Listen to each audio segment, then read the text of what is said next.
রমজান মানেই হলো পরকাল সাজাইবার মাস, নিজের আখেরাত সাজাবার, জান্নাত সাজাইবার মাস হলো রমজান।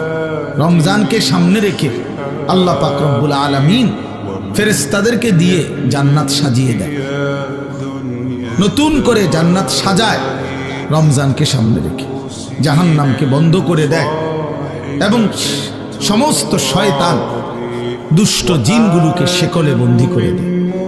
ইজা দাখালা রমাদান ফুতিহাত আবওয়াবুল জান্নাহ ওয়া গুল্লিকাত আবওয়াবুন নার ওয়া সুলসিলাতিশ শায়াতিন।